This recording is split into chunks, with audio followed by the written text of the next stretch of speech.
The story of Xiphactinus does not begin with a heartbeat, but with the slow, rhythmic pulse of the Earth itself. To understand this creature, we must first descend into the ancient cradle that held it, the Western Interior Seaway.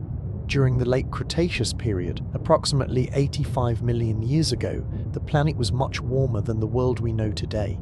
The polar ice caps were non-existent, and the thermal expansion of the oceans caused the sea levels to rise to extraordinary heights. Across the center of the North American continent, the land began to subside, allowing the waters of the ancestral Gulf of Mexico to reach northward.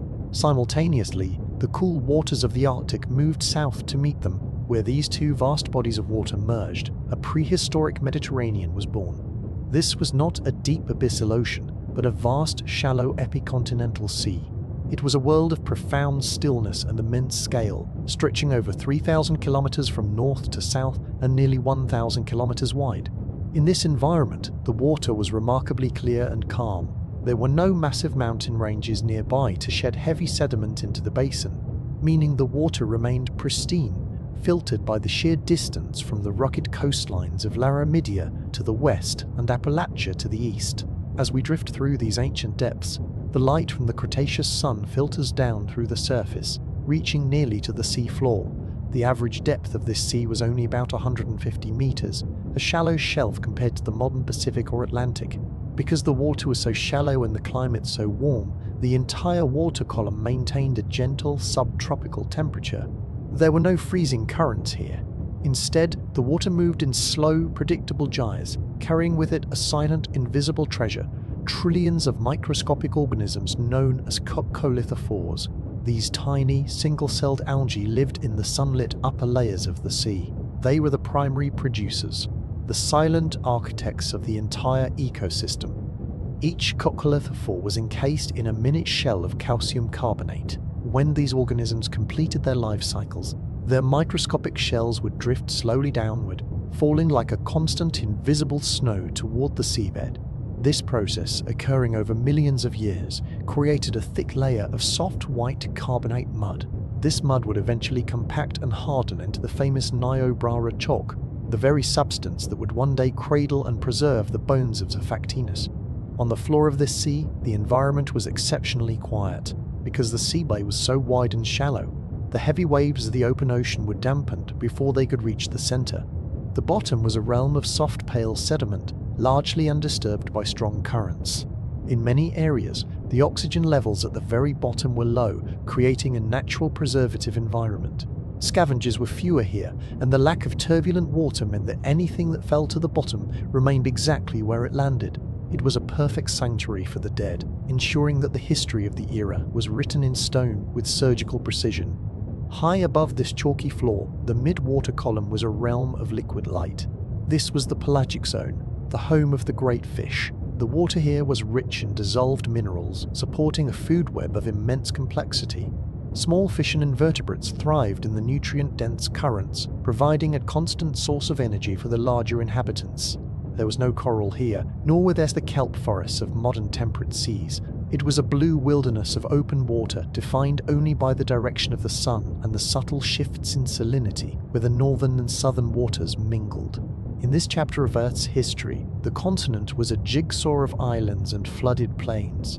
The Western Interior Seaway served as a biological corridor, allowing species to migrate across a vast latitudinal range.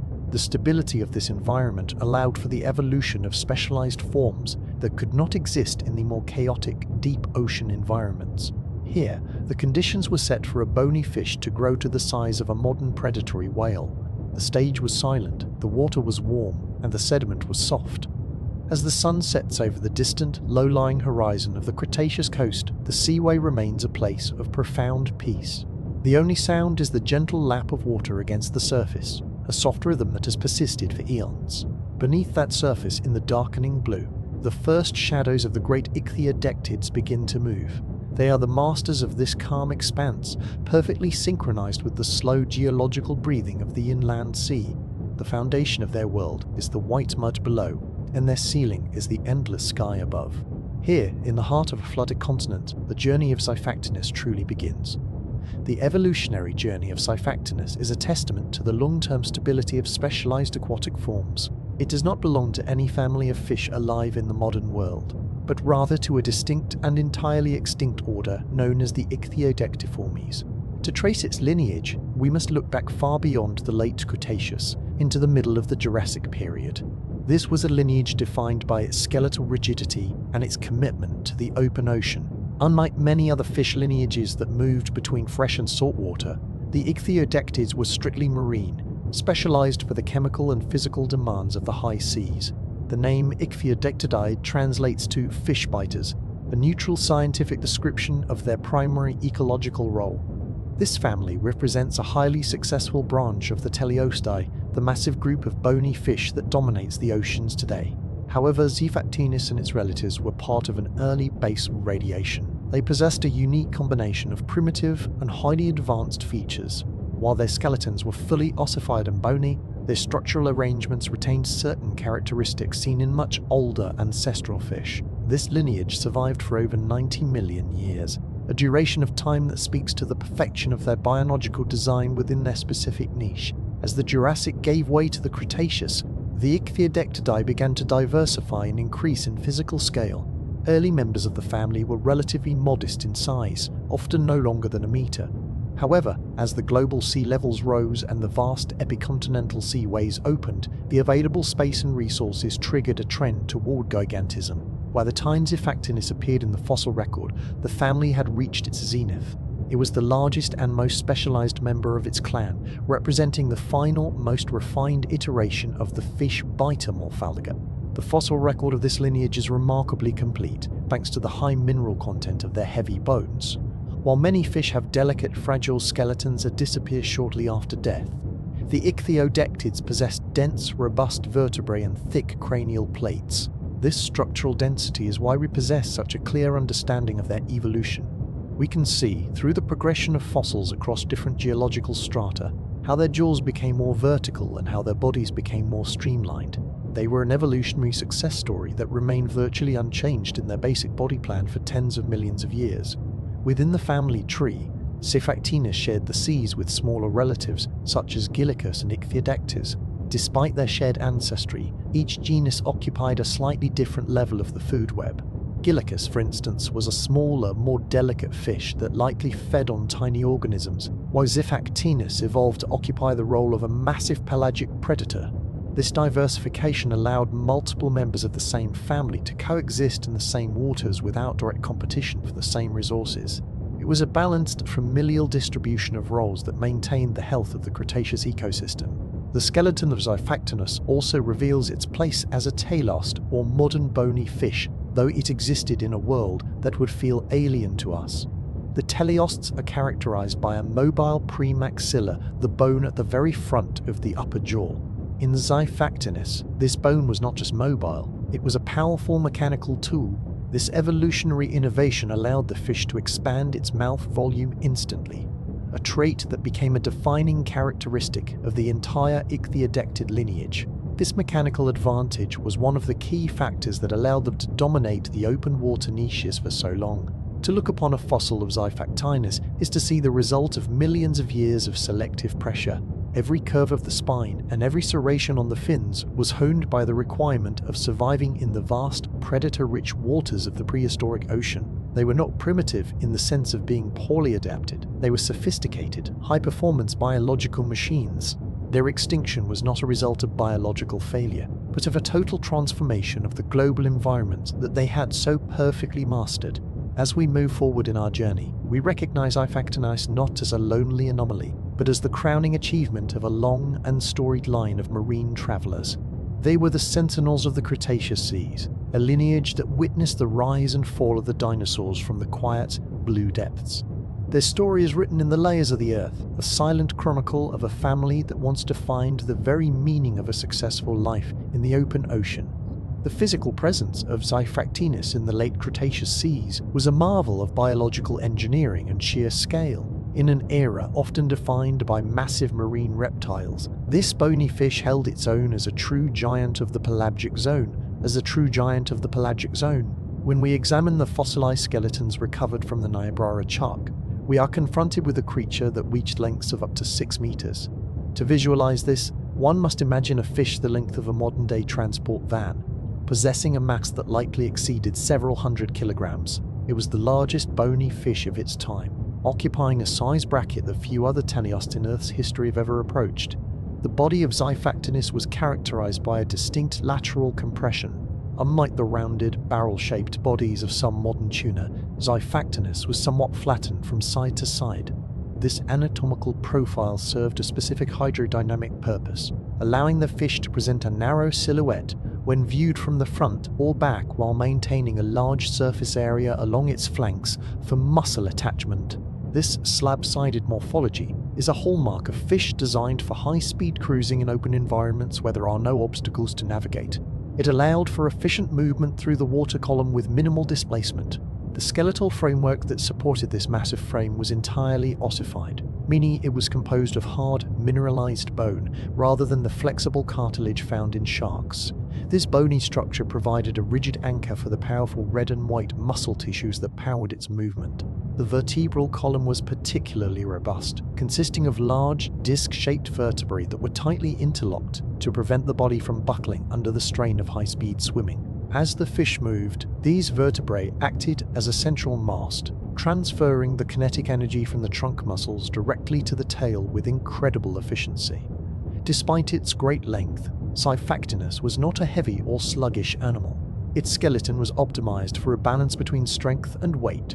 The bones of the fins and the ribcage were relatively thin and streamlined, reducing the overall density of the animal to assist with buoyancy. In the world of the Late Cretaceous, where staying afloat required constant energy, every gram of skeletal weight was accounted for by evolutionary necessity. The result was a predator that was both immense in scale and surprisingly agile, a combination that made it a dominant force in the Western Interior Seaway. The skin that covered this massive frame was embedded with small, overlapping cycloid scales. Unlike the rough, sandpaper-like skin of prehistoric sharks, the exterior of Xiphactinus was smooth to the touch. These scales were arranged in a pattern that promoted laminar flow, a physical phenomenon where water moves in smooth, parallel layers over a surface. By reducing the micro-turbulences that occur during high-speed transit, the fish could glide through the water with far less effort than its size would suggest. This smoothness was essential for a creature that lived a life of perpetual motion, far from the rest of the sea floor.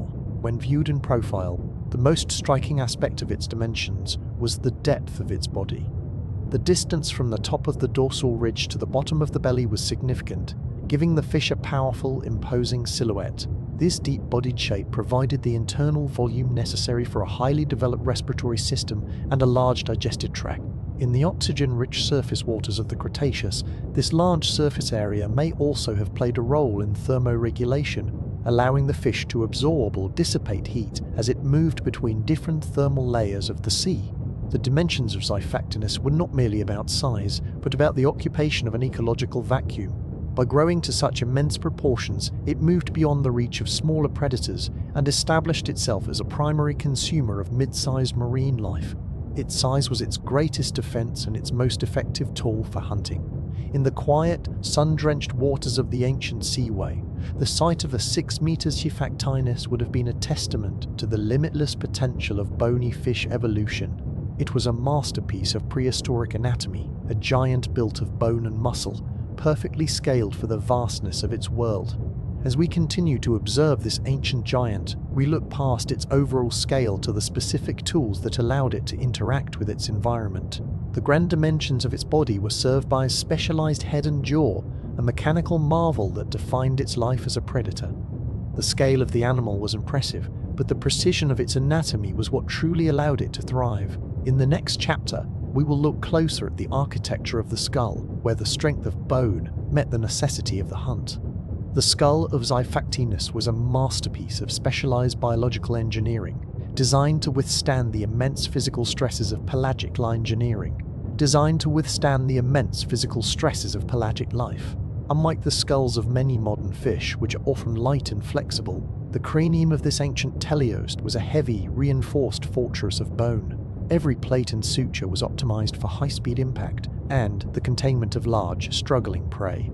The skull was deep and narrow, mirroring the lateral compression of the body, and was dominated by a distinctively large upturned lower jaw that gave the fish its recognizable bulldog-like expression. At the core of this structure was the neurocranium, a rigid box of bone that housed and protected a relatively small brain and the sensory organs. This central hub was surrounded by a series of dermal bones that acted as a protective shield. The most notable feature of the upper skull was the premaxilla and the maxilla. In Xiphactinus, these bones were not static. They were part of a complex mechanical linkage that allowed the mouth to open with extraordinary speed. This kinetic skull meant that as the lower jaw dropped, the upper jaw could also shift, creating a massive circular opening that functioned like a vacuum for anything in its path. The jaw joints themselves were reinforced with thick pads of connective tissue and dense bone, allowing the mouth to open at an angle far wider than most bony fish.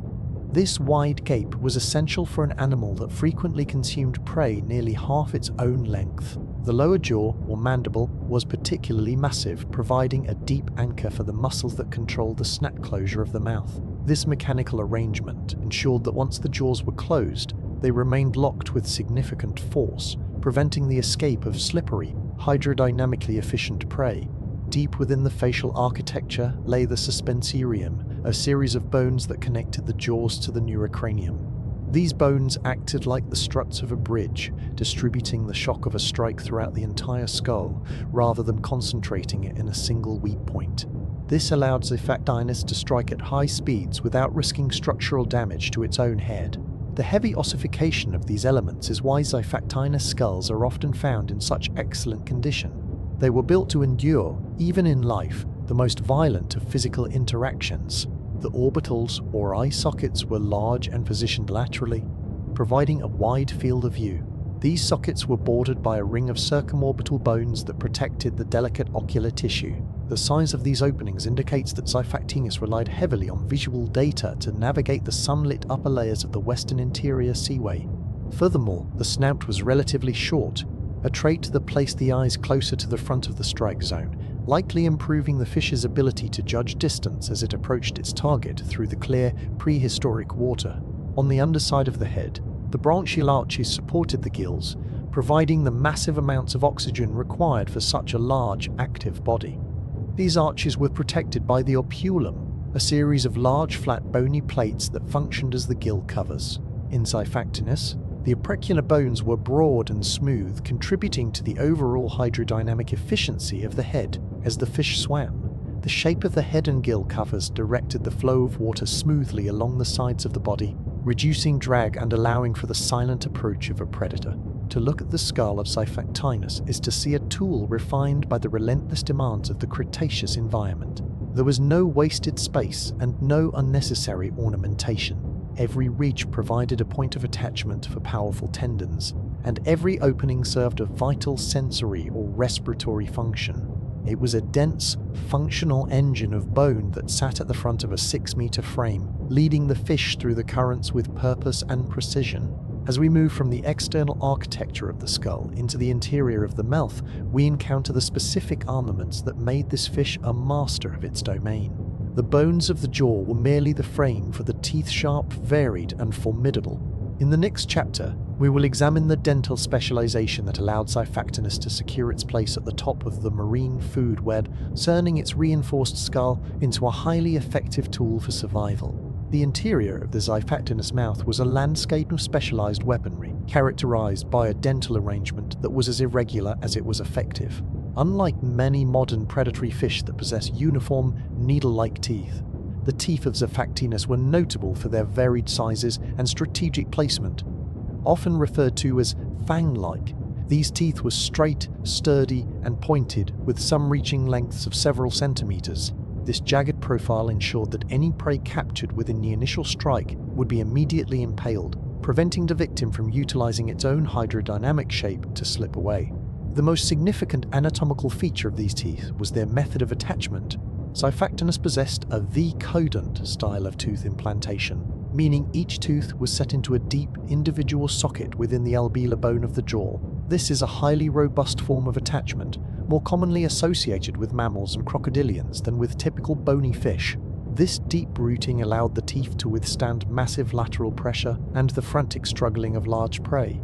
Even as the fish clamped down with its powerful jaw muscles, the structural integrity of the sockets prevented the teeth from snapping at the base. The distribution of the teeth was specifically adapted for a grab-and-swallow feeding strategy. The largest fangs were located at the front of the premaxilla and the tip of the lower jaw.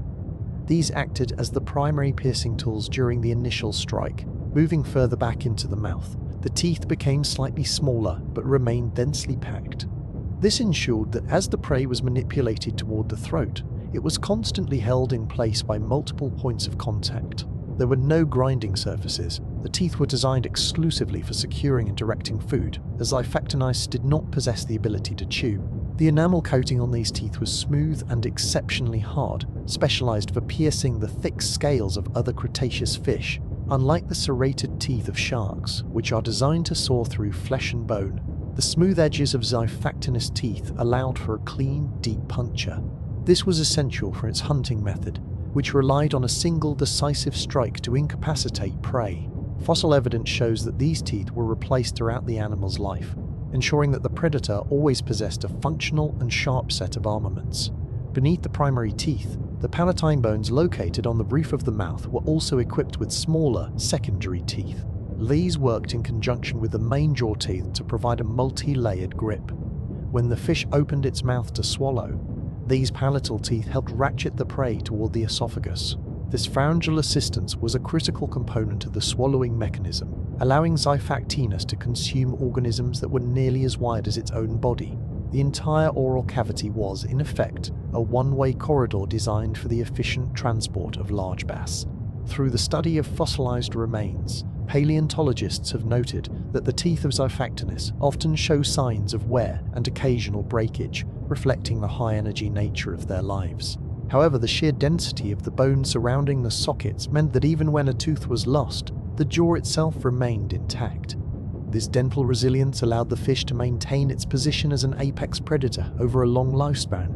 The mouth was not just an opening for nourishment, it was a highly specialized biological trap refined by millions of years of evolution in the competitive waters of the Niobrara. As we visualize this ancient hunter gliding through the silent blue expanse, the importance of its dental architecture becomes clear. The strength of the attachment and the precision of the placement were the final pieces of the predatory puzzle. With its frame built for speed and its head built for impact, the specialized teeth provided the means to capitalize on every encounter. In the next chapter, we will shift our focus from the mechanics of the hunt to the physics of movement, exploring how the hydrodynamics of the Xiphactinus body allowed it to rule the open pelagic life. In the vast blue wilderness of the Western Interior Seaway, movement was the primary requirement for survival. For Xiphactinus, life was defined by the physics of the water column. As a pelagic fish, it did not seek shelter in caves or hide among sea grasses. Its only refuge was the open water and its own capacity for speed. The hydrodynamics of its body were so finely tuned that it moved through the dense medium of salt water with a grace that belied its 6-meter frame. This efficiency was achieved through a combination of a fusiform body shape and specialized surface textures that minimized the energy cost of every mile traveled. The fusiform, or torpedo-like shape of Xiphactinus was the most effective biological solution for reducing drag. As the fish moved forward, its pointed snout and widening head gently parted the water, directing it along the smooth, compressed flanks of its body. By keeping its widest point near the center of its length, the fish ensured that the water remained in a state of laminar flow for as long as possible. This meant the water flowed in steady, parallel layers, avoiding the turbulent eddies and wakes that create suction and pull a swimmer backward. For a predator that relied on high-speed pursuit, this reduction in drag was equivalent to a massive increase in available power. While the overall shape provided the blueprint for speed, the micro-architecture of the skin provided the finish. Xiphactinus was covered in cycloid scales, thin, circular plates of bone that overlapped like shingles on a roof. These scales were exceptionally smooth and coated in a thin layer of biological mucus, further reducing friction between the body and the surrounding sea. Unlike the modern shark, whose skin is designed for abrasion and protection, the skin of Xiphactinus was designed for the ultimate reduction of surface resistance. This allowed it to maintain a high cruising speed while expending minimal metabolic energy. a necessity for an animal that may have travelled hundreds of kilometres in search of prey. The pelagic lifestyle also demanded a constant balance between buoyancy and depth control. Unlike the cartilaginous sharks that must swim constantly to avoid sinking, Xiphactinus, as a bony fish, likely possessed a sophisticated gas bladder. This internal organ allowed the fish to adjust its density relative to the water, enabling it to remain neutrally buoyant at various depths. Whether it was patrolling the sun-drenched surface or descending into the cooler dim mid-waters, Xiphactinus could maintain its position with effortless precision. This ability to hover or cruise horizontally without fighting gravity was a key advantage in the open ocean. The water column of the Late Cretaceous was not a uniform environment. It was a layered world of varying temperatures and pressures. The hydrodynamic design of Xiphactinus allowed it to transition between these layers with ease. Its stability was managed by its fins, but its forward momentum was a product of its entire muscular system. The red muscle fibers, located along the core of its body, provided the endurance needed for steady, long-distance roaming. Meanwhile, the powerful white muscles allowed for the explosive bursts of speed required during a hunt. It was a dual-speed engine, capable of both the marathon and the sprint. Being a pelagic resident meant that Xiphactinus was always in sync with the currents of the seaway. It lived its life in a world without borders where the only landmarks were the shifts in light and the movements of the schools of fish it followed. This existence required a body that was as much a part of the water as the water was a part of it. Every aspect of its anatomy, from the curve of its belly to the taper of its tail, was a response to the unyielding laws of fluid dynamics. In the silence of the ancient sea, Xiphactinus was a ghost of efficiency, a silver streak moving through a world of liquid glass. As we visualize this giant gliding through the prehistoric depths, we see a creature that has mastered its medium. The resistance of the water was not a hindrance, but a partner in its movement. However, the true engine of this speed lay at the very end of its long, muscular frame. To understand how Xiphactinus generated the force necessary to propel its massive weight, we must look to the powerful architecture of the tail. In the next chapter, we will examine the mechanics of the caudal fin and the incredible power it provided. The propulsion system of Xiphactinus was concentrated in its massive, deeply forked caudal fin. In the realm of marine biology, the shape of a fish's tail serves as a primary indicator of its lifestyle and energetic capabilities. The caudal fin of Xiphactinus was homosec, meaning it appeared symmetrical from top to bottom, and it featured a high aspect ratio, narrow and tall. This specific architecture is found today in the fastest oceanic travelers, such as tuna and marlin. For Xiphactinus, this tail was the engine that transformed muscle contractions into the kinetic energy required to move a 6-meter frame at remarkable speeds. The power behind the tail was generated by the posterior musculature and transmitted through a specialized series of vertebrae. As we move toward the rear of the fish, the vertebrae become shorter and more tightly packed, forming a rigid base for the tail's oscillation. This area, known as the caudal peduncle, was relatively narrow. In hydrodynamic terms, a narrow peduncle reduces the side-to-side drag created as the tail moves through the water, allowing the fin itself to act as a high-efficiency foil. Every sweep of the tail was a calculated stroke of power, pushing against the dense medium of the salt water with minimal wasted effort. The mechanics of this movement are known as carrying-a-form locomotion. In this style of swimming, the front half of the body remains relatively stiff, while the posterior third undulates with increasing amplitude. This allowed Xiphactinus to maintain a stable, forward-facing head, crucial for keeping its eyes on prey, while the tail provided the necessary thrust. The stiffness of the bony skeleton was essential here. It prevented the body from recoiling with every tail beat, ensuring that all the energy produced by the white muscle fibers was directed toward forward momentum. Fossilized impressions of the fin rays reveal that the caudal fin was not merely a flat paddle, but a sophisticated adjustable tool. The rays were composed of segmented bone, which suggests the fish could subtly alter the curvature and stiffness of the tail during different phases of a swim. By stiffening the fin, it could achieve maximum thrust for a high-speed sprint. By relaxing it, it could cruise efficiently. This versatility allowed Xiphactinus to adapt to the changing needs of the pelagic environment, whether it was a slow, energy-conserving migration or a sudden, explosive strike. The scale of the tail was proportional to the massive water resistance it had to overcome. In a 6-meter specimen, the span of the caudal fin from tip to tip could exceed 1.5 meters.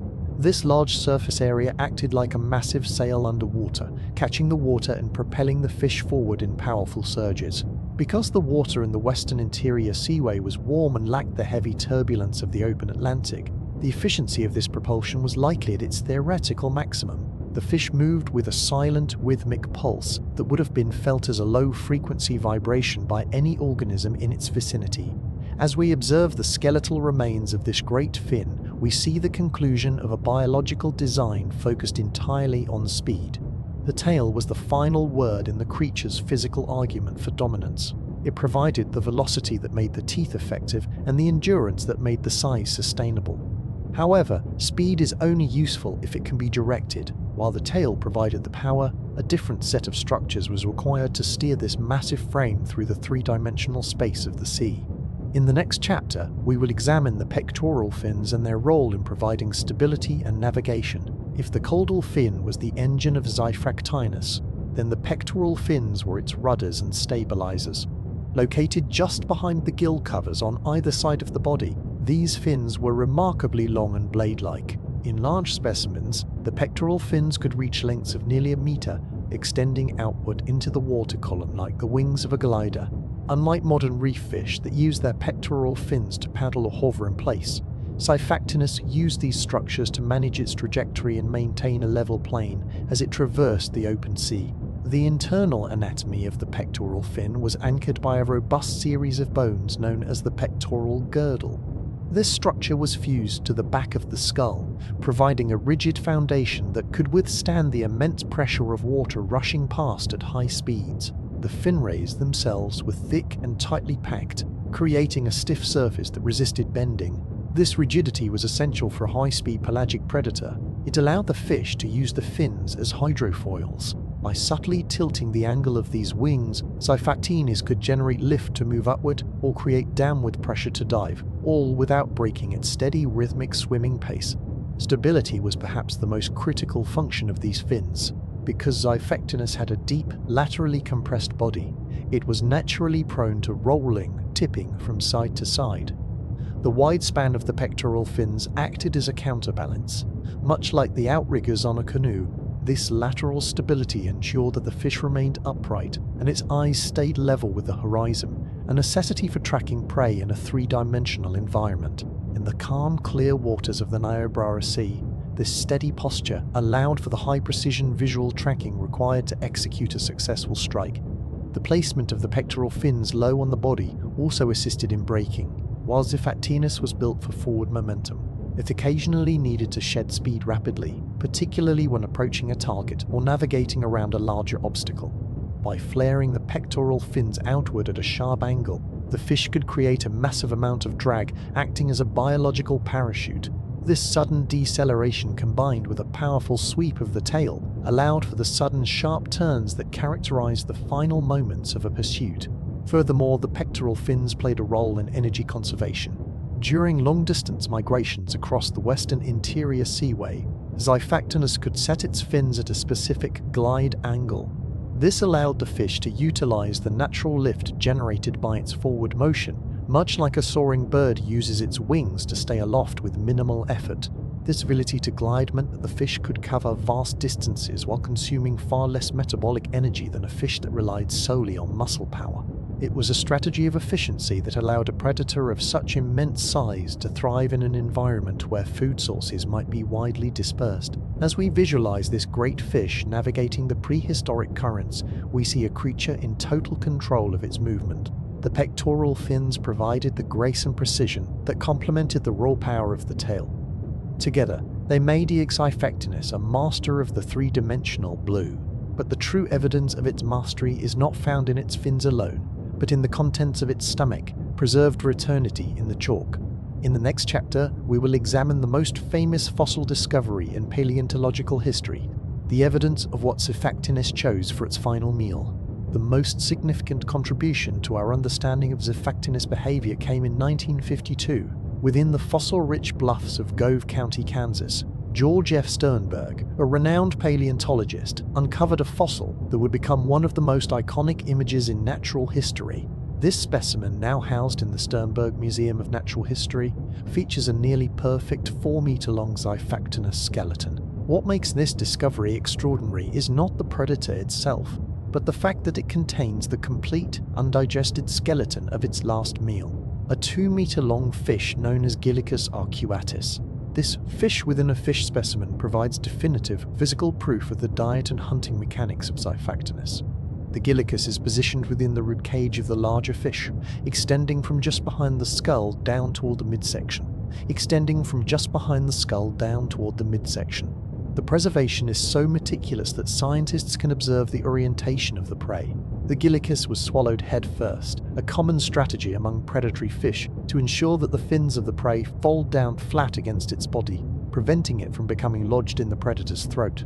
The condition of the Gylicus skeleton is equally revealing. It shows no signs of being crushed or bitten into pieces. This confirms that Xiphactinus did not use its formidable teeth to chew or dismember its food. Instead, the teeth functioned exclusively as a biological trap designed to grip and pull the prey into the esophagus.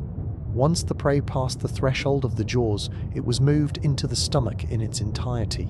This method of feeding required an immense gastric capacity and a highly distensible body wall, allowing the predator to expand significantly to accommodate the sudden influx of mass. The Sternberg specimen also tells a silent story of the predator's final moments. There are no signs of digestion on the bones of the Gylicus, suggesting that the Xiphactinus died very shortly after its meal. Scientists conclude that the sheer size of the prey, nearly half the length of the predator, was likely a contributing factor to the animal's death. It is hypothesized that the struggling of such a large fish inside the predator may have caused internal organ damage, or that the prey became a fatal obstruction. In the quiet, low-oxygen environment of the seafloor, both fish settled into the soft carbonate mud, where they were buried before scavengers could disturb the scene. Beyond its dramatic nature, this fossil serves as a vital data point for Cretaceous food webs. It confirms that Xiphactinus was a specialized hunter of smaller ichthyodactyls, effectively preying upon its own distant relatives. It also illustrates the high-energy, high-risk nature of life in the Western Interior Seaway. In an environment where food sources could be sporadic, the ability to consume a massive meal in a single event was an evolutionary advantage, even if, in this specific instance, it led to the predator's demise. The fish within a fish remains one of the rarest glimpses into the momentary reality of prehistoric life. Most fossils represent animals that died of age, disease, or predation, leaving only isolated bones behind. The Sternberg specimen, however, captures a single, specific event: a hunt, a meal, and a sudden end. It transformed Xiphactinus from a collection of interesting bones into a living, breathing participant in an ancient ecosystem. As we look upon the limestone slab that holds these two creatures, we are seeing the exact result of the mechanics we have studied: the speed, the jaw, and the final, ambitious strike. This discovery invites us to look deeper into the internal world of the great fish. To process such a massive quantity of food, the internal systems of Xiphactinus had to be as specialized as its external frame. In the next chapter, we will explore the gastric capacity and the physiological adaptations required to digest a meal of such monumental proportions. The internal physiology of Xiphactinus was defined by a remarkable elasticity, a necessity for an apex predator that practiced bulk feeding. In the prehistoric oceans, where prey could be fast and difficult to secure, the ability to capitalize on a single massive successful hunt was a key survival strategy. To accommodate prey like the 2-meter Gylicus found in the Sternberg specimen, the stomach and abdominal cavity of Xiphactinus had to be capable of extreme distension. This was not a rigid system. Rather, the soft tissues, muscles, and skin of the belly were designed to stretch outward, allowing the fish to carry a meal that could weigh a significant percentage of its own body mass. The stomach of Xiphactinus was an elongated, sac-like organ that extended through a large portion of its body cavity. Unlike mammals, which have relatively fixed abdominal volumes, this bony fish possessed a floating rib structure in its lower torso. These ribs were not tightly fused to a sternum, allowing them to flare outward as the stomach filled. This anatomical flexibility meant that even after swallowing a large organism whole, the fish's vital organs, such as the heart and liver, were not dangerously compressed. The digestive tract was a high-volume processing center, engineered to break down bone, scales, and muscle over an extended period. Chemical digestion in Xiphactinus was likely a slow but highly efficient process. To break down the dense bones of other Cretaceous fish, the stomach would have secreted powerful gastric acids. Because the prey was swallowed whole, the digestive enzymes had to work from the outside in, slowly dissolving the scales and skin of the meal before reaching the nutrient-rich muscle tissue. This slow metabolic rate meant that after a successful hunt, a Xiphactinus might not need to feed again for several weeks. During this time, the fish would cruise through the currents, its energy redirected from hunting toward the intensive task of chemical decomposition. The energetic cost of carrying such a massive meal was significant. A full stomach would have temporarily altered the fish's center of gravity and increased its displacement, slightly reducing its maximum speed and maneuverability. This period of post-feeding digestion was a time of relative vulnerability. However, the calm, open-water environment of the Western Interior Seaway provided a safe buffer. By staying in the pelagic zone, far from the complex obstacles of the coast, a satiated Xiphactinus could maintain a steady, energy-efficient pace, while its internal systems worked to convert the mass of its prey into the fuel needed for growth and future hunts. Nutrient absorption occurred in the long intestine that followed the stomach. In many large ancient fish, the internal surface area of the intestine was increased by a spiral valve or complex folding, ensuring that every possible calorie was extracted from the meal. The waste products, consisting of the most resilient mineral fragments of bone, would eventually be expelled. These remains, known as coprolites when fossilized, provide scientists with additional clues about the dietary breadth of the species. The cycle of ingestion and digestion was a perfect loop of energy transfer, allowing the great fish to maintain its massive skeletal frame. As we consider the internal life of Xiphactinus, we see an animal that lived in a state of feast and famine. Its digestive system was the silent partner to its aggressive jaws, a specialized laboratory that turned the inhabitants of the sea into the raw materials for an apex existence. However, the record of these meals and the lives of these fish would have been lost to time, if not for the unique geological conditions of their home. To understand why we can see these internal details millions of years later, we must look at the ground beneath the water. In the next chapter, we will examine the stratigraphy and the unique properties of the Niobrara Chalk. The exceptional preservation of Xiphactinus is not a matter of chance, but a result of the specific geological theatre of the Late Cretaceous. The skeletons we study today are primarily recovered from the Smoky Hill Chalk member of the Niobrara Formation. This stratigraphic layer is a vast vertical archive of time, composed almost entirely of the microscopic remains of marine life. To travel through the layers of the Niobraras to move through millions of years of oceanic history, where the very ground is made of the ghosts of the creatures that once swam within it.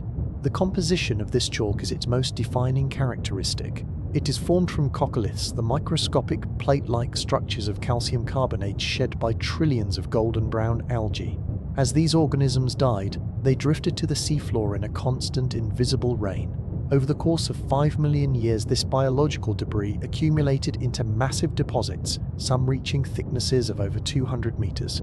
Because these particles were so fine, they created a soft, silty matrix that could mold itself around the body of a fallen Xiphactinus with incredible detail, capturing even the delicate rays of the fins and the texture of the scales.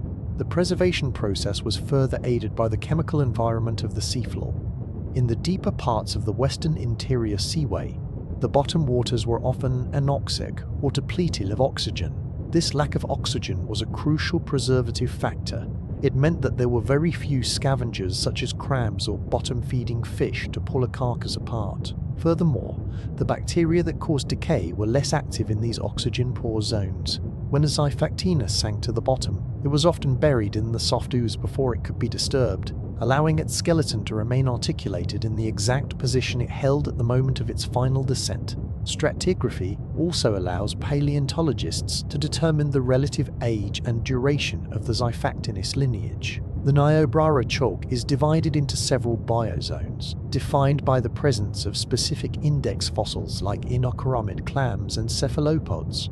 By identifying which layer a Xiphactinus specimen is found in, scientists can pinpoint its existence to a specific window within the coniation to the companion stages of the Cretaceous. This chronological map shows that the genus was a stable and dominant presence for millions of years, successfully navigating through various shifts in the global climate and sea levels. Today, the Niobrara Formation is exposed in the high plains of the American Midwest, most notably in Kansas, Nebraska, and South Dakota. What was once the quiet center of a vast sea is now a landscape of white, weathered bluffs and badlands. The erosion of these chalk beds by wind and rain slowly reveals the dark, mineralized bones of the great fish. These fossils are often flattened by the immense pressure of the overlying rock that accumulated over eons, but the structural integrity of the bone remains. The chalk acts as a time capsule, shielding the history of the Cretaceous from the destruction of the elements. As we stand among these white bluffs, we are essentially walking on the ancient seafloor. The stillness of the prairie mirrors the stillness of the depths where Xiphactinus once rested. The stratigraphy of the Niobrara is more than just rock. It is a document of a vanished world, providing the context we need to understand the environment of the great fish. However, the chalk tells us more than just where they died. It also contains chemical signatures of the world they lived in. In the next chapter, we will look at the isotopic evidence within these fossils to understand the thermoregulation and the warm environment of the ancient seas. To understand the daily life of Xiphactinus, we must consider the invisible factor that governed its metabolism: the temperature of the water. Unlike the marine reptiles of its era, which may have possessed varying degrees of endothermy, warm-bloodedness, Xiphactinus was a teleost fish. For most bony fish, body temperature is dictated by the surrounding environment. However, the sheer size of Xiphactinus suggests a physiological phenomenon known as gigantothermy.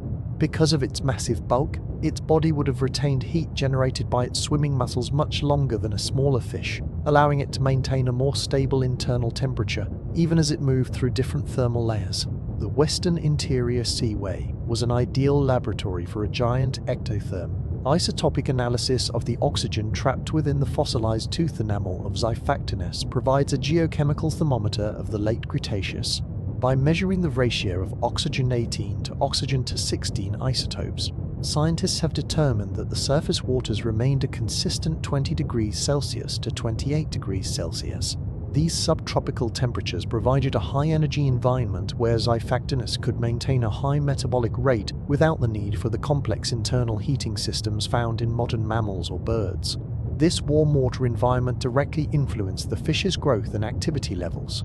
In colder waters, chemical reactions within the body slow down, leading to more lethargic movement. In the balmy Niobrara Sea, however, the enzymes in the muscles of Xiphactinus could function at peak efficiency. This allowed for the explosive speed and rapid digestion discussed in previous chapters.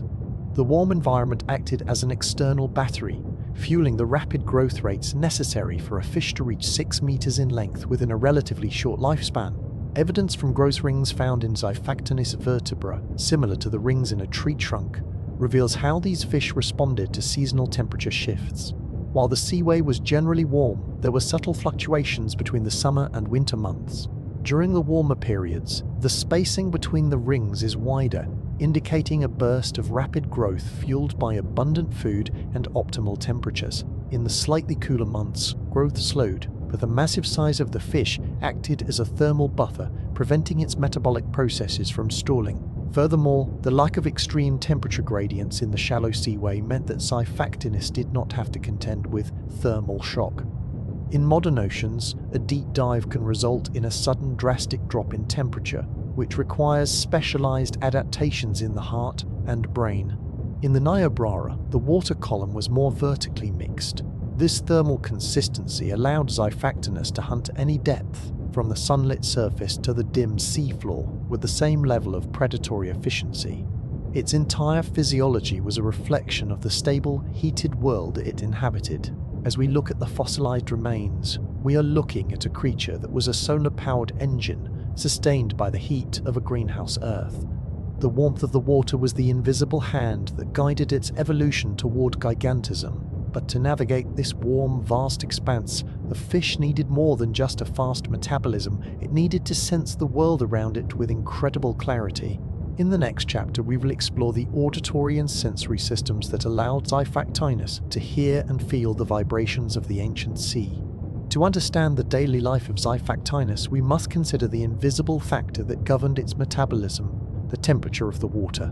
Unlike the marine reptiles of its era, which may have possessed varying degrees of endothermy, warm-bloodedness, Xiphactinus was a teleost fish. For most bony fish, body temperature is dictated by the surrounding environment. However, the sheer size of Xiphactinus suggests a physiological phenomenon known as gigantothermy.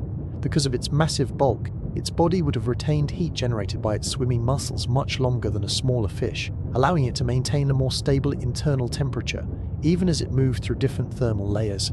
The Western Interior Seaway was an ideal laboratory for a giant ectotherm. Isotopic analysis of the oxygen trapped within the fossilized tooth enamel of Xiphactinus provides a geochemical thermometer of the Late Cretaceous. By measuring the ratio of oxygen-19 to oxygen-16 isotopes, scientists have determined that the surface waters remained a consistent 20 degrees Celsius to 28 degrees Celsius. These subtropical temperatures provided a high-energy environment where Xiphactinus could maintain a high metabolic rate without the need for the complex internal heating systems found in modern mammals or birds. This warm water environment directly influenced the fish's growth and activity levels. In colder waters, chemical reactions within the body slow down, leading to more lethargic movement. In the balmy Niobrara Sea, however, the enzymes in the muscles of Xiphactinus could function at peak efficiency. This allowed for the explosive speed and rapid digestion discussed in previous chapters.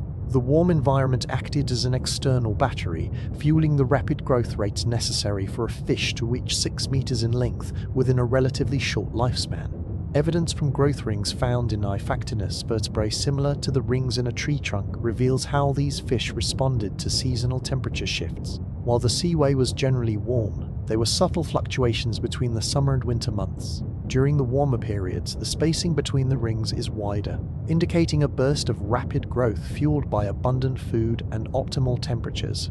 In the slightly cooler months, growth slowed, but the massive size of the fish acted as a thermal buffer, preventing its metabolic processes from stalling. Furthermore, the lack of extreme temperature gradients in the shallow seaway meant that Xiphactinus did not have to contend with thermal shock. In modern oceans, a deep dive can result in a sudden drastic drop in temperature, which requires specialized adaptations in the heart and brain.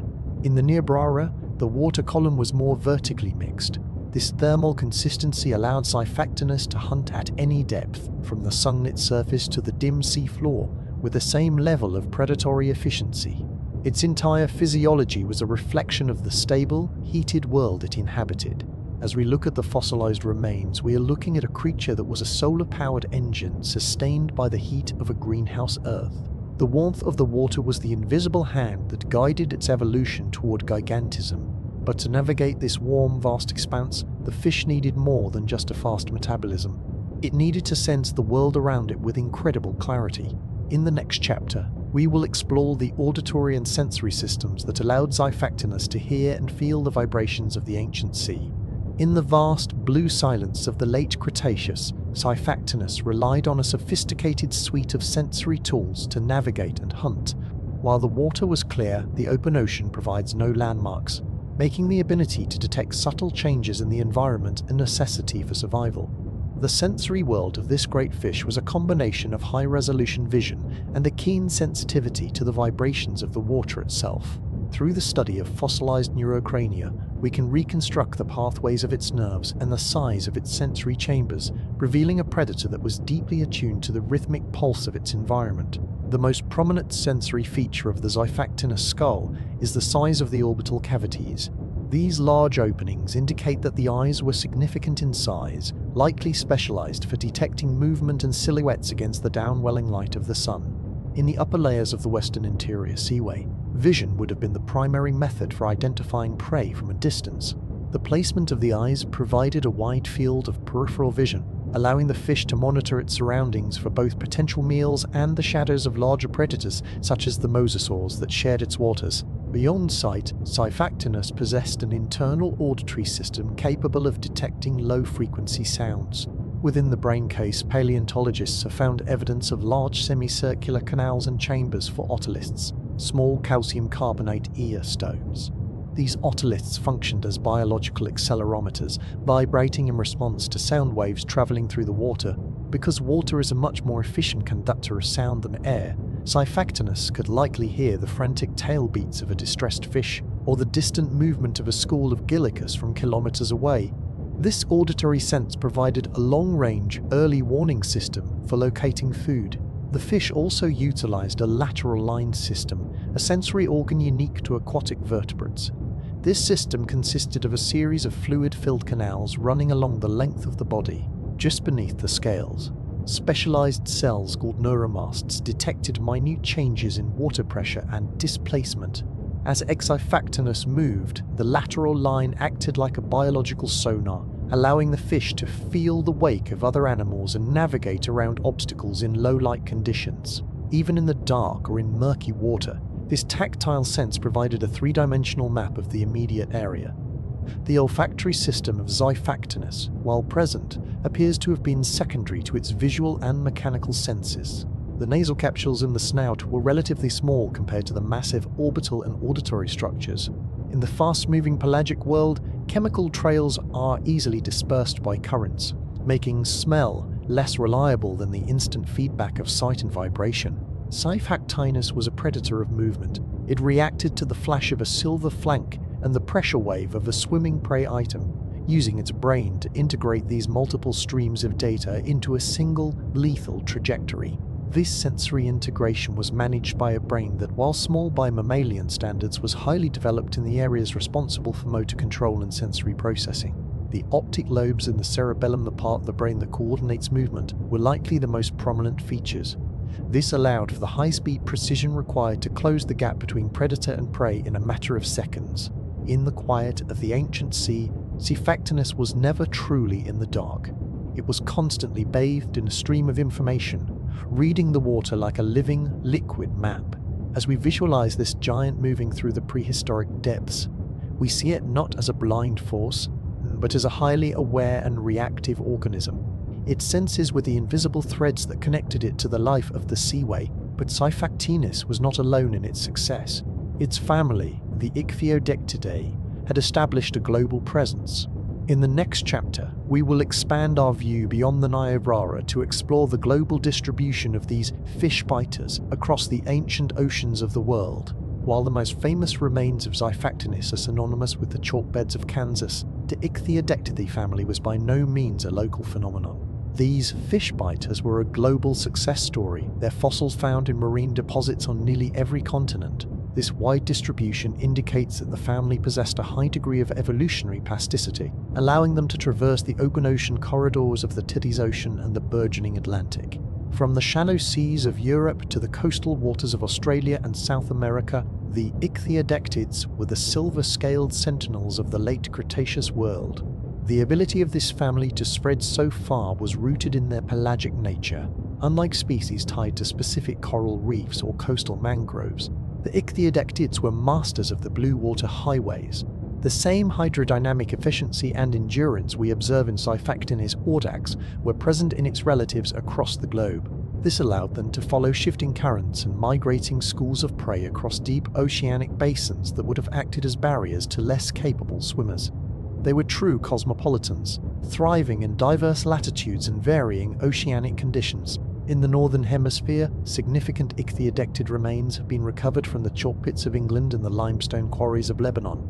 These specimens often belong to different genera, such as Icthiodectes or Cladocyclus, but they share the unmistakable family traits: the upward-angled jaw, the dense bony skeleton, and the formidable teeth. In Europe, they inhabited the shelf seas that covered much of the continent, living alongside ammonites and early sea turtles.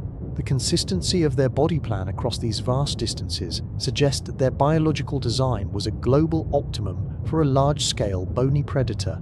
The southern hemisphere also held a significant population of these fish. In the Araburapi basin of Brazil, the fossil record yields exquisitely preserved Icthiodectids that lived in a slightly different environmental lagoonal system with fluctuating salinity. This demonstrates that while they preferred the open sea, the family was adaptable enough to exploit rich, near-shore environments. Similarly, discoveries in Australia and Antarctica confirmed that the Ichthyodectidae had successfully navigated the cooler waters of the southern high latitudes, making them one of the most geographically successful groups of teleost fish in the history of the Mesozoic. This global distribution provides scientists with a broader context for the extinction and survival of marine lineages. By comparing Xiphactinus from North America with its cousins in Europe and Africa, researchers can track how different populations responded to local environmental changes. The fact that the family remains so uniform in appearance despite being separated by thousands of kilometers of ocean suggests a very low rate of morphological change. Once they reached their apex form in the early Late Cretaceous, there was little evolutionary pressure to alter a design that was already dominating the global seas. As we look at the map of their ancient world, we see a planet connected by the movements of these great fish. They were the link between distant ecosystems, moving nutrients and energy across the globe. Their presence in a stratigraphic layer is a hallmark of a healthy, productive marine environment. However, being a global dominant meant they frequently crossed paths with other giants of the era. In the next chapter, we will look at the complex interspecific interactions within the Niobrara Sea, where Xiphactinus was both a feared hunter and the potential target. The Western Interior Seaway was far from a lonely expanse. It was a crowded, competitive theatre where Xiphactinus shared the stage with some of the most formidable marine organisms in Earth's history. While Xiphactinus was the undisputed heavyweight of the bony fishes, it existed within a complex hierarchy that included giant lamniform sharks and massive marine reptiles known as mosasaurs. These interactions were not merely a series of conflicts, but a balanced biological exchange that maintained the equilibrium of the Cretaceous food web. In this ancient sea, the great fish played a dual role. It was a dominant predator of the mid-water column, yet it remained a potential resource for the apex predators of the era. Evidence of these interactions is etched directly into the fossil record. Paleontologists have recovered Xiphactinus skeletons that bear the unmistakable scars of survival. Some specimens show healed bite marks on the vertebral column or the thick bones of the skull, suggesting that the fish had survived attacks from large predators.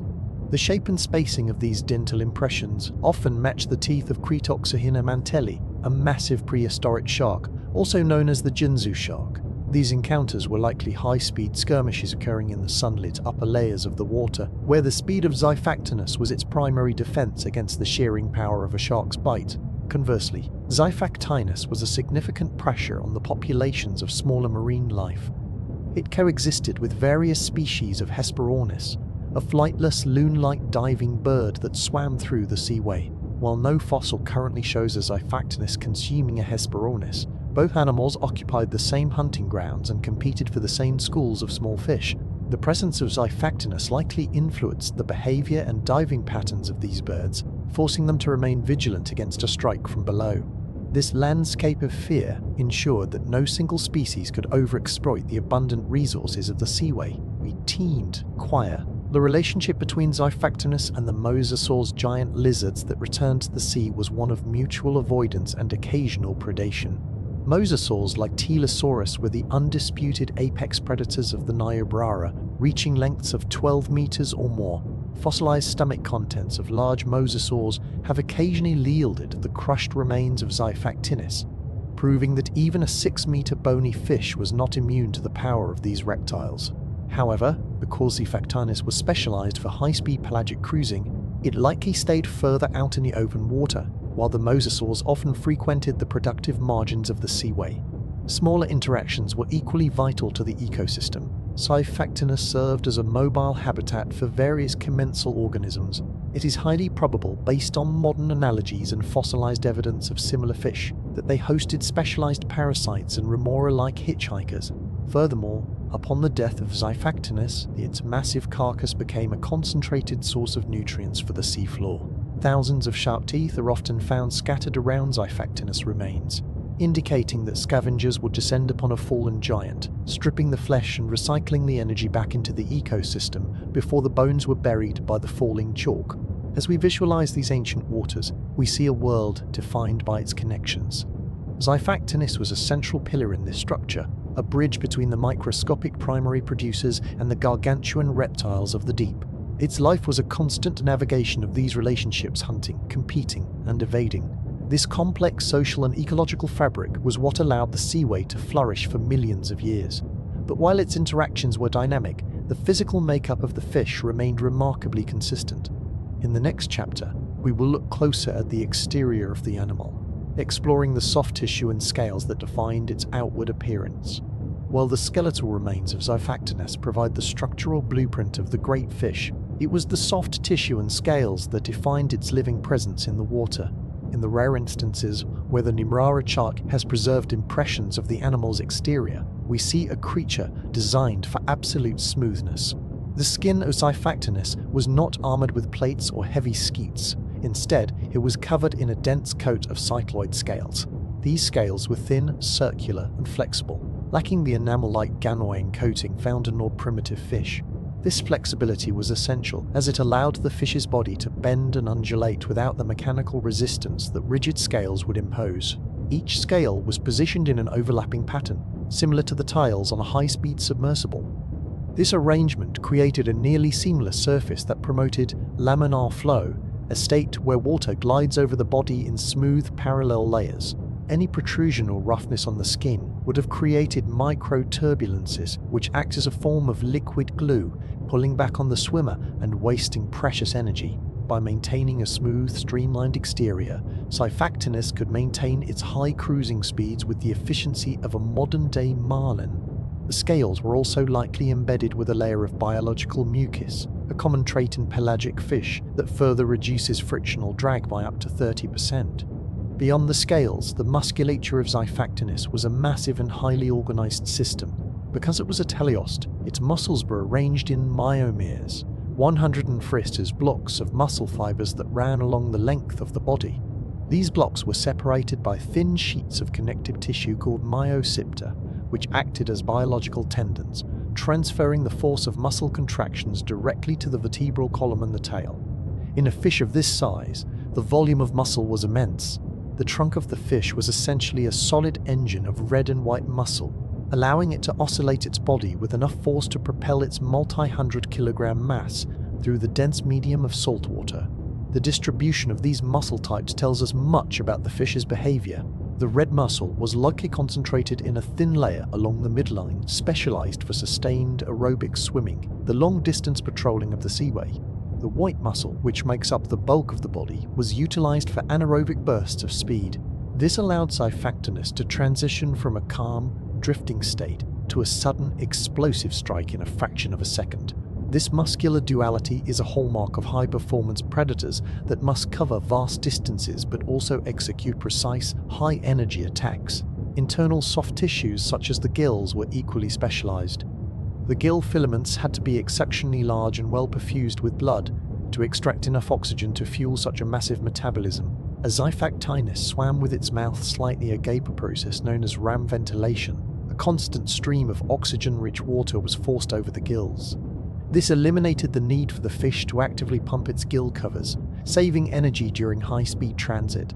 This breathe-as-you-go system is a characteristic of active, open-ocean hunters that never truly stop moving. The outward appearance of Xiphactinus was one of silver efficiency.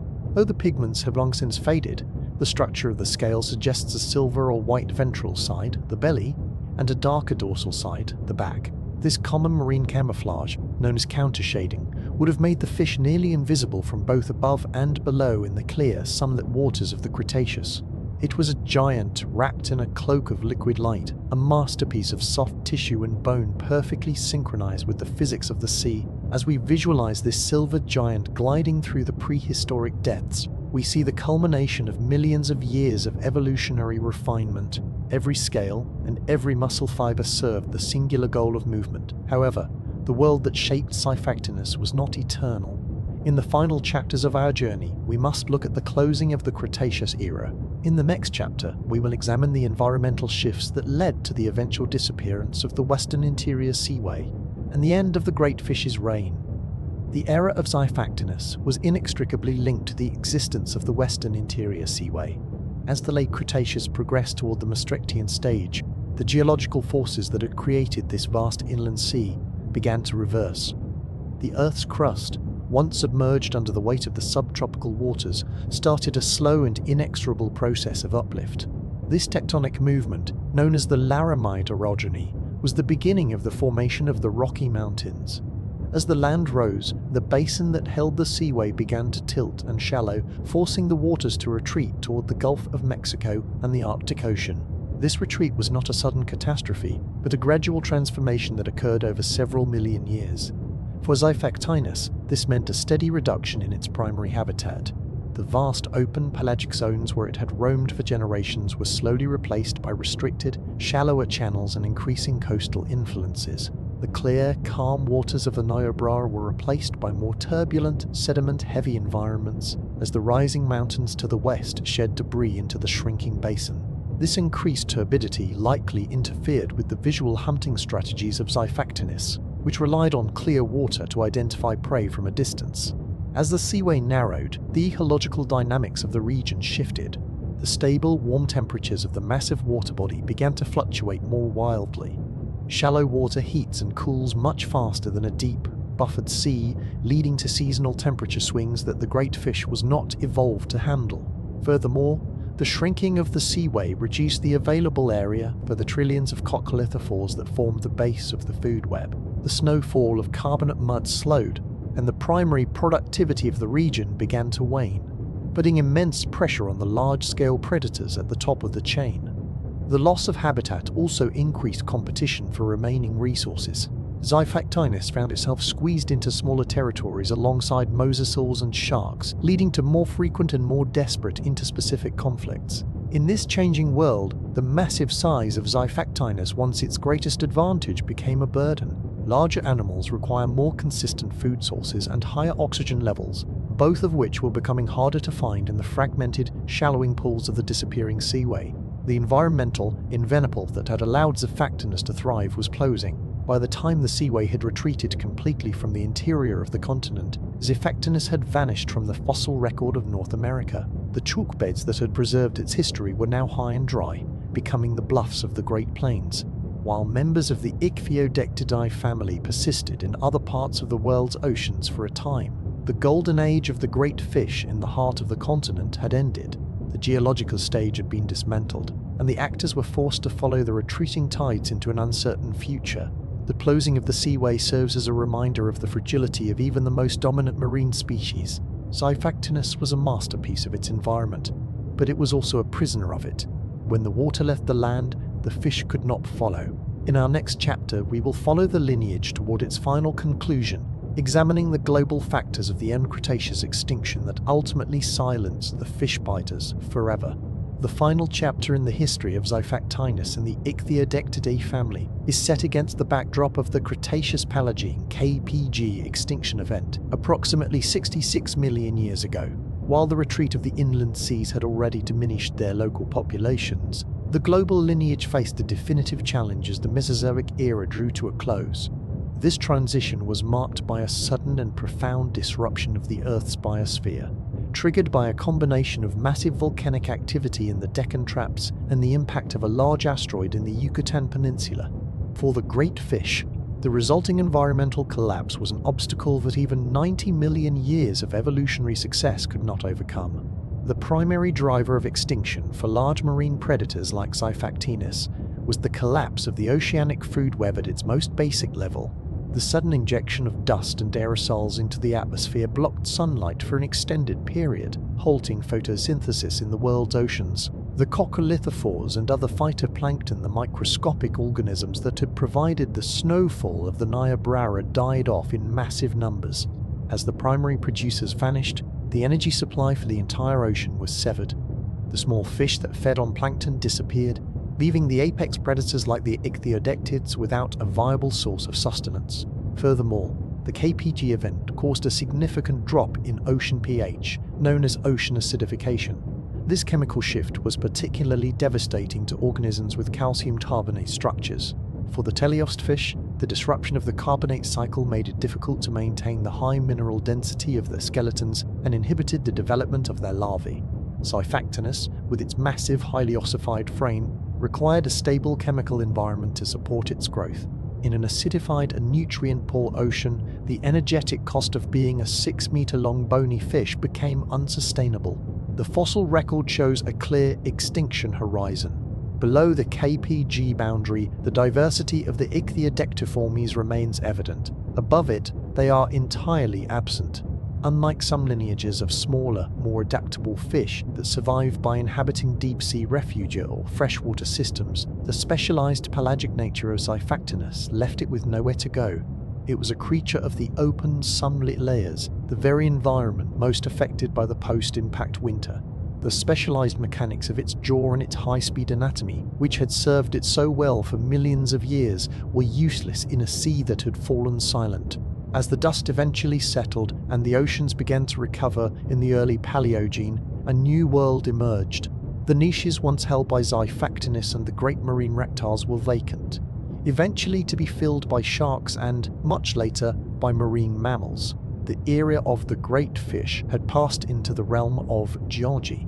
Their bones remained encased in the hardening chalk, buried under layers of newer sediment, waiting for the slow process of erosion and the curiosity of a future species to bring them back into the light of day. The extinction of Xiphactinus was not a failure of biology, but a testament to the power of planetary change. It lived as a master of its domain until that domain ceased to exist. Today we find their remains in the quiet hills of the prairie, a stark contrast to the vibrant liquid world they once commanded. They serve as a silent reminder of a time when the heart of a continent was a blue wilderness, and a fish of bone and silver was the king of the inland sea. The exceptional preservation of Xiphactinus skeletons, often found with every small bone in its proper anatomical position, is a direct result of a phenomenon known as anoxia. In the deepest parts of the Western Interior Seaway, the water was stratified, meaning it was divided into distinct layers that did not mix. While the surface was teeming with life and oxygen, the bottom layers were often stagnant. In these quiet, dark depths, oxygen levels were so low that most life forms could not survive. This lack of oxygen created a natural vault, protecting the remains of the great fish from the typical forces of biological destruction. When Xiphactinus died in the upper water column, its carcass eventually began its long descent to the sea floor.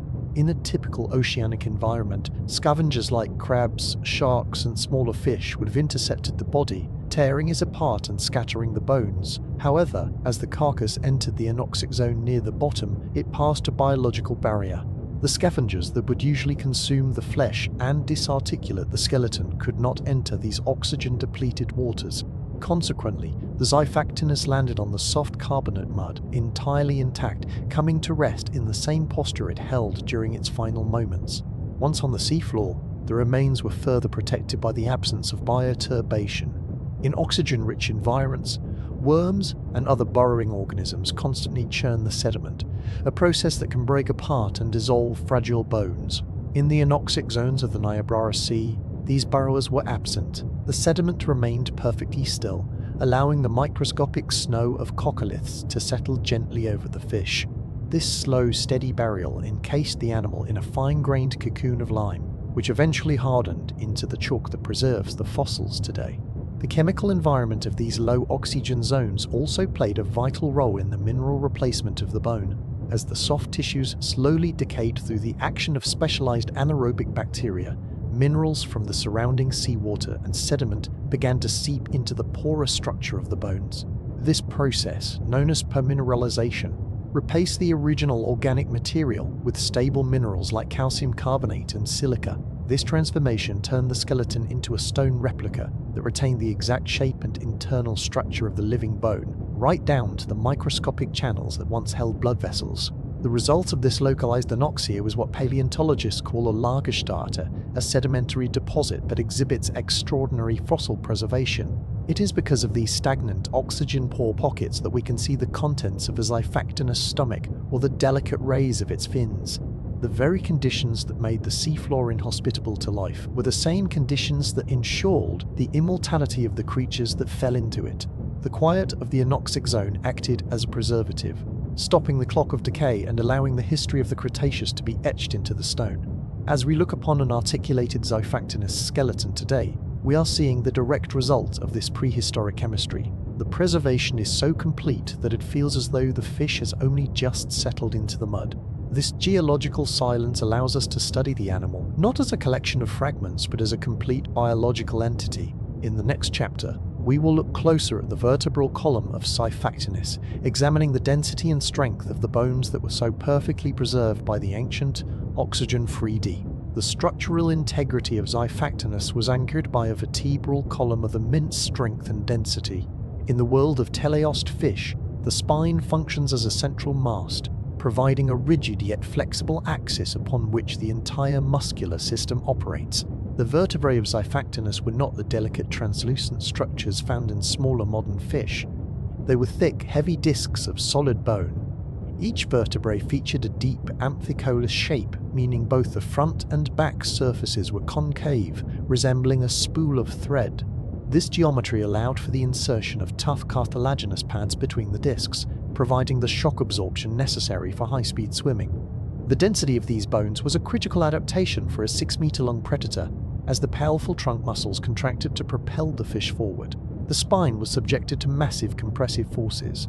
If the vertebrae had been light or porous, they would have buckled under the strain of a high-speed sprint. Instead, the bone was densely mineralized, acting as a reinforced girder that channeled the kinetic energy from the muscles directly to the caudal fin. This stiffening of the body ensured that the energy produced by the fish was not lost to unnecessary bending of the torso, maximizing the efficiency of every tail beat. The number of vertebrae in a Xiphactinus skeleton was also significant, typically numbering between 85 and 90 individual segments.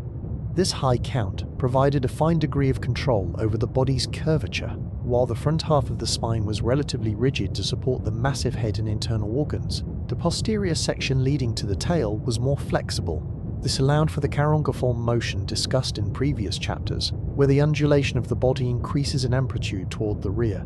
The transition between the stiff thoracic region and the flexible chialdal region was seamless, a hallmark of an apex swimmer. Each vertebrae was equipped with neural and hemal spine's bony projections that extended upward and downward from the central disc. These spines served as the primary attachment points for the complex network of intermuscular tendons. In Xiphactinus, these spines were particularly long and robust, increasing the surface area for muscle anchoring. This meant that the fish could exert more force per contraction than a species with shorter spines. When we view a fossilized spine in the Niobrara Chalk, these projections often look like the ribs of a ship, emphasizing the architectural nature of the animal's frame. Furthermore, the density of the vertebrae played a role in the fish's static biology. Large, dense bones provided a natural ballast, helping the fish maintain its orientation in the water column. While the swim bladder provided the primary means of buoyancy, the weight of the spine acted as a counterbalance to the air-filled sac, preventing the fish from rolling or pitching unexpectedly. This internal weight distribution was a key component of the animal's stability, allowing it to maintain a level, predatory gaze as it moved through the three-dimensional space of the ancient sea. As we look at the weathered, mineralized discs of a Xiphactinus spine today, we are looking at the engine block of a Cretaceous giant.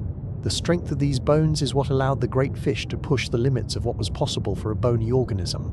But the spine did more than just support the muscles, it protected the central nervous system, which transmitted the split-second commands for a hunt.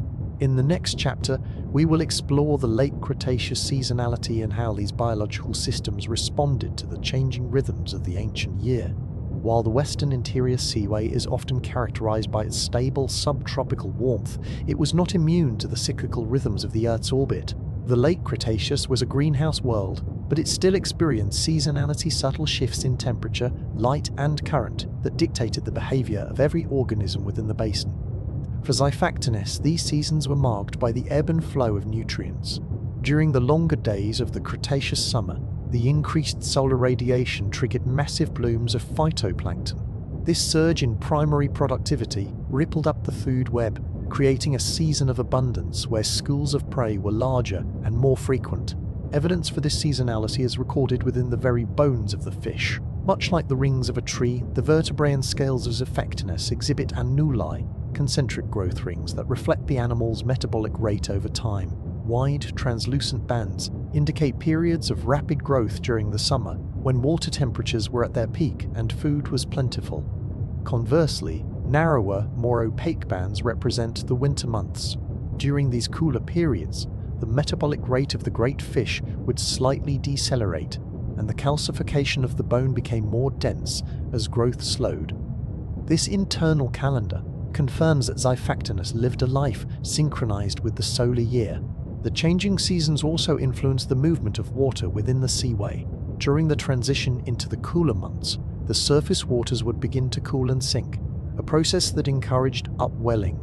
This vertical mixing brought nutrient-rich water from the seafloor up to the surface, replenishing the sunlit zones.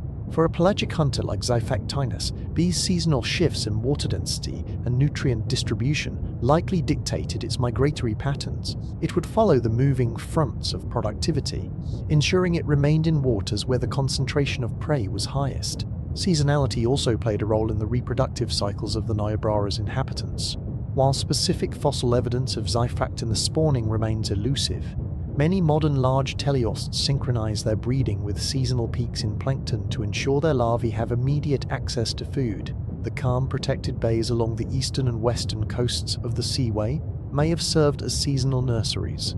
As the seasons turned, the young would eventually migrate from these shallower, sediment-rich waters into the vast blue pelagic zones to join the adult population in the open sea.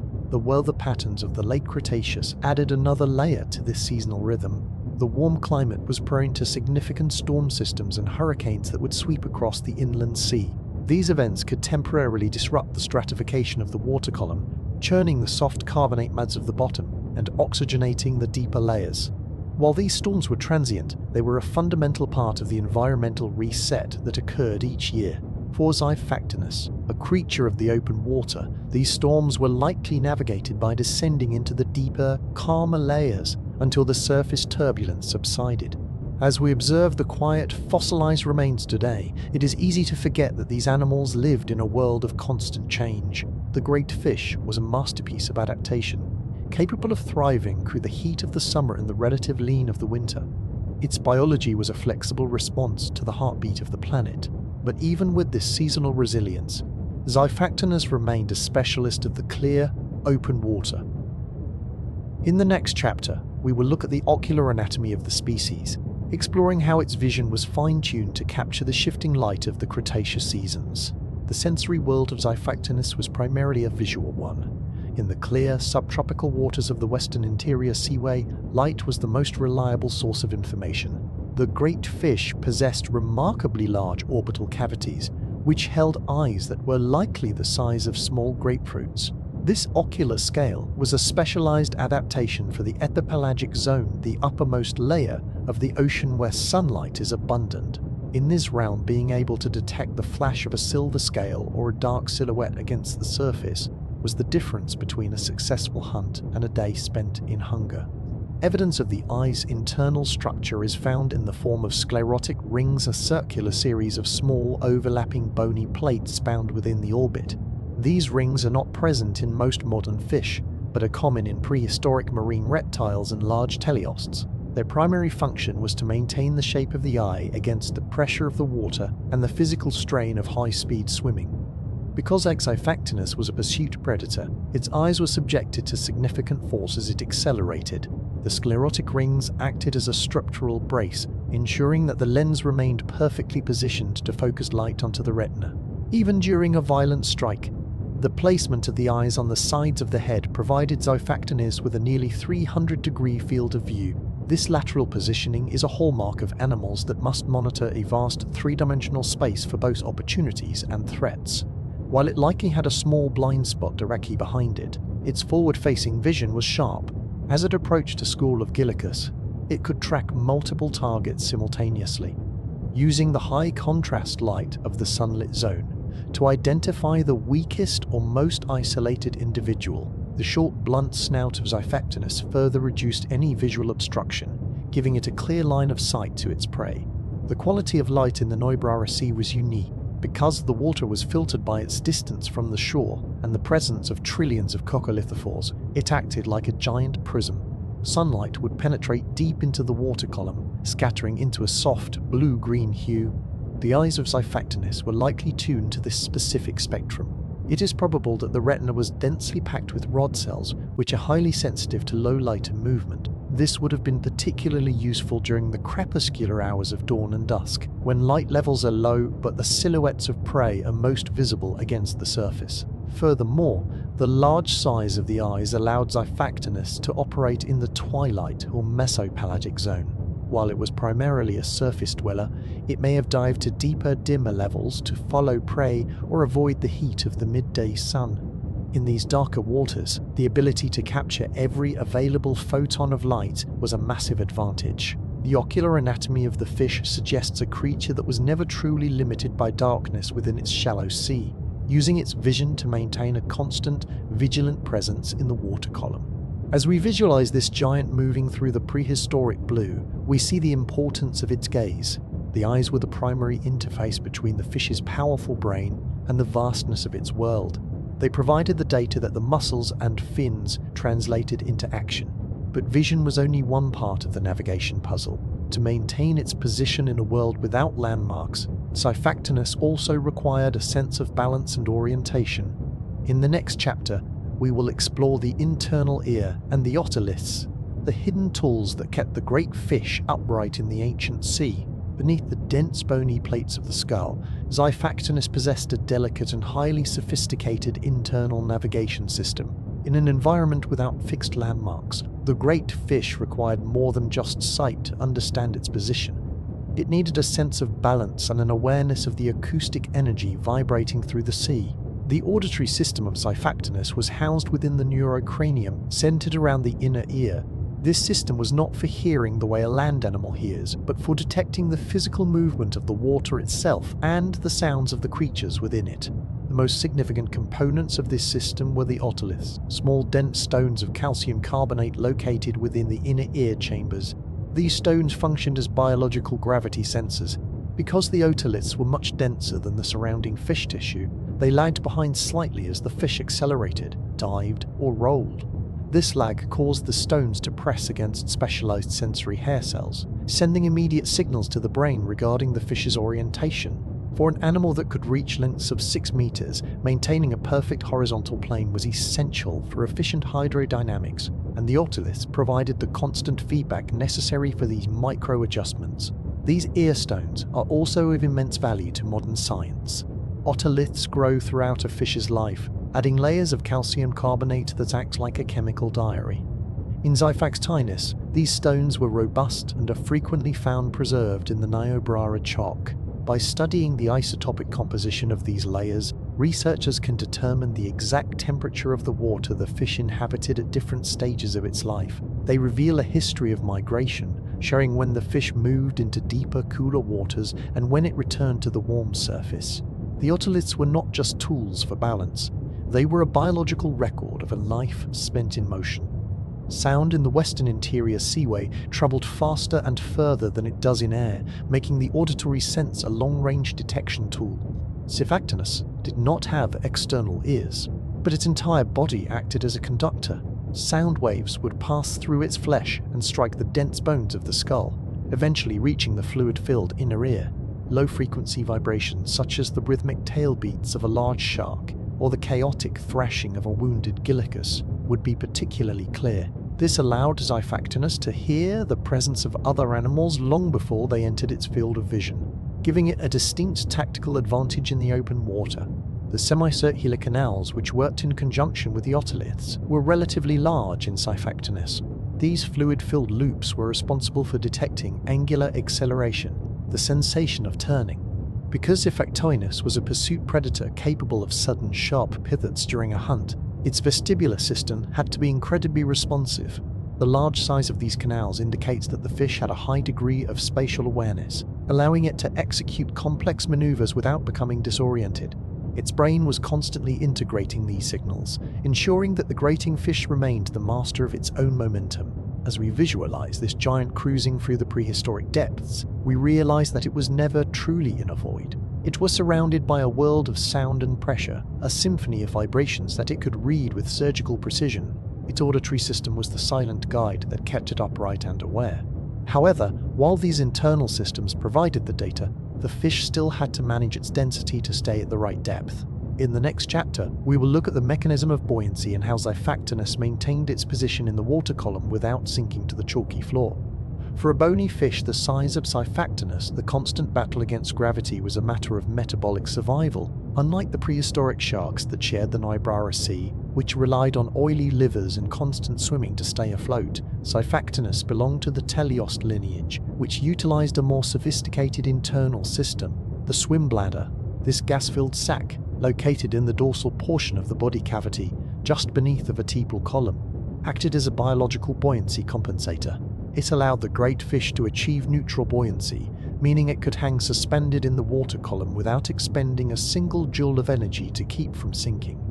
The swim bladder of Xiphactinus was likely a physistomus type, a common feature in many ancestral teleost groups. This meant the bladder was connected to the esophagus by a specialized duct, allowing the fish to adjust the volume of gas by gulping air at the surface or releasing it through the mouth. In the shallow, clear waters of the Western Interior Seaway, Xiphactinus frequently occupied the upper layers, making surface access for buoyancy adjustment easily accessible. By fine-tuning the amount of gas within this internal balloon, the fish could precisely match its own density to that of the surrounding saltwater, becoming weightless in its environment. This ability to maintain a static position was essential for the fish's sit and wait, or low-energy cruising strategies. While Xiphactinus was a capable pursuit predator, it also spent vast amounts of time simply patrolling or hovering in the currents. Without a swim bladder, a 6-meter-long fish with a dense, bony skeleton would have been forced to swim continuously just to avoid crashing into the sea floor. Neutral buoyancy allowed Xiphactinus to rest its powerful white muscles, conserving its strength for the explosive bursts of speed required during a hunt. It was an energy-saving mechanism that allowed for the evolution of its massive physical scale. The placement of the swim bladder was also a masterclass in stability. Because the gas sac was located high in the body, near the spine, the fish's center of buoyancy was positioned above its center of mass. This created a natural, self-righting effect. If a current or a struggle with prey caused the fish to tip, the buoyant force of the swim bladder would naturally pull the back of the fish upward, while the heavy weight of its belly and lower musculature acted as a keel. This ensured that Xiphactinus remained upright and stable, providing a steady platform for its large eyes to track movement in the water. However, the swim bladder also presented challenges during rapid depth changes. As Xiphactinus dived to follow prey, the increasing water pressure would compress the gas inside the bladder, causing the fish to lose buoyancy and sink faster. Conversely, a rapid ascent would cause the gas to expand, risking internal damage if not vented quickly. The pneumatic duct allowed for the rapid release of gas, while a specialized network of capillaries known as the rhythmic likely assisted in moving gases from the blood into the bladder for slower, more precise adjustments. This physiological control made Xiphactinus a master of the vertical water column. As we visualize this giant drifting through the prehistoric blue, we see it not as a heavy weight, but as a creature of effortless suspension. The swim bladder was the silent partner to the fins and the tail, providing the weightlessness that made its size sustainable. It allowed Xiphactinus to occupy the seaway from top to bottom with total ease, but while the fish was a master of its own density, it was also part of a wider geographical story. In the next chapter, we will look beyond the North American interior to explore the global distribution of the Ichthyodectidae family and their presence in the ancient oceans of the world. The success of the Ichthyodectid body plan was not confined to a single continent. While Xiphactinus audax is the celebrated giant of North America, its family, the Ichthyodectidae, established a presence in nearly every major marine basin of the Late Cretaceous. This family represented a global lineage of fish biters, with representatives appearing in the fossil records of Europe, South America, Africa, and Australia. Their widespread distribution confirms that these bony fish were not just localized specialists, but were capable of crossing deep oceanic barriers to colonize new territories. In the limestone deposits of the Middle East and the chalk pits of Western Europe, fossils of genera like Ichthyodectes and Ubiodectes reveal a familiar silhouette. These fish shared the same upward-angled jaws and robust, bony frames as their larger North American cousin. While some were smaller, reaching only 1 to 2 meters in length, they occupied similar niches as pelagic predators. The presence of these relatives in the Tethys Ocean, a vast tropical sea that preceded the modern Indian and Atlantic Oceans, suggests that the family followed a path of global dispersal, moving through warm, open-water corridors that connected the hemispheres. South America provides another remarkable chapter in the family's history. In the Arapi Basin of Brazil, the Santana Formation has yielded beautifully preserved specimens of Cladocyclus. These fossils are often found in three-dimensional concretions, showing the fish in incredible detail. Cladocyclus inhabited a complex system of lagoons and shallow seas, demonstrating that the ichthyodectid lineage was versatile enough to thrive in environments ranging from the open, deep-water seaways to more restricted coastal habitats. This adaptability was a key factor in their long-term survival across the millions of years of the Cretaceous. The global reach of the family also extended to the southern high latitudes. In Australia and parts of Antarctica, fragmentary remains of ichthyodectids have been identified, proving that they could tolerate the cooler, more seasonal waters of the southern seas. This suggests a high degree of physiological flexibility, whether in the subtropical heat of the Niobrara or the more temperate waters of the south. The Ichthyodectidae maintained their position as the dominant large-scale teleosts of their time. They were the silver-scaled thread that linked the diverse marine ecosystems of the Mesozoic world. This international fossil record allows paleontologists to track the evolutionary experiments of the family.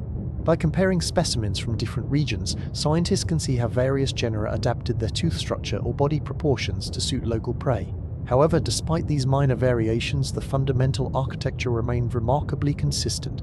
The design of the fish biter was so effective that it required very little modification to succeed in different oceans. Once the ichthyodectids found their fawn, they maintained it with a geological persistence that few other lineages could match. As we look at the globe of the Late Cretaceous, we see a world connected by these great swimmers. They were the heralds of a new era of bony fish dominance, proving that teleosts could compete in size and power with the ancient sharks and reptiles. But even a global empire is subject to the forces of change. In the next chapter, we will shift our focus back to the internal structures that made this global success possible, specifically examining the pharyngeal bones and the final mechanics of the throat. The journey of a meal through Xiphactinus did not end once the primary jaws snapped shut. Behind the formidable external fangs lay a second, equally important set of mechanical tools, the pharyngeal apparatus. In teleost fish, the pharyngeal bones are modified elements of the gill arches located deep within the throat. In Xiphactinus, these structures were heavily ossified and equipped with their own sets of smaller, backward-curving teeth. This internal machinery functioned as a secondary processing center, ensuring that large, struggling prey could be moved safely from the oral cavity into the esophagus without the risk of it escaping or causing internal damage. The mechanics of the throat were designed for a ratcheting motion. Once a fish like Gillicus was secured by the main jaws, the pharyngeal jaws would move independently, gripping the prey and pulling it deeper into the throat. This was a one-way system. The orientation of the pharyngeal teeth meant that any movement by the prey only served to wedge it further into the digestive tract. This was particularly crucial for Xiphactinus because it swallowed its prey whole. The throat had to act as a powerful conveyor belt, overcoming the friction of the prey's scales and the resistance of its fins to ensure a smooth transition into the stomach. The skeletal support for the throat was part of the branchial basket, which also supported the gills. These bones were connected by a complex web of muscles that allowed the throat to expand significantly. In the famous fish within a fish specimen, the width of the prey nearly matches the internal diameter of the predator's body, which is only possible if the pharyngeal region could stretch to its physical limits. This elasticity was supported by the lack of a rigid neck. The head of Xiphactinus was connected to the spine in a way that allowed the throat to bulge outward as the meal passed through. In addition to its role in swallowing, the pharyngeal region was the site of critical respiratory exchange. The gill raker's bony projections on the gill arches served a dual purpose.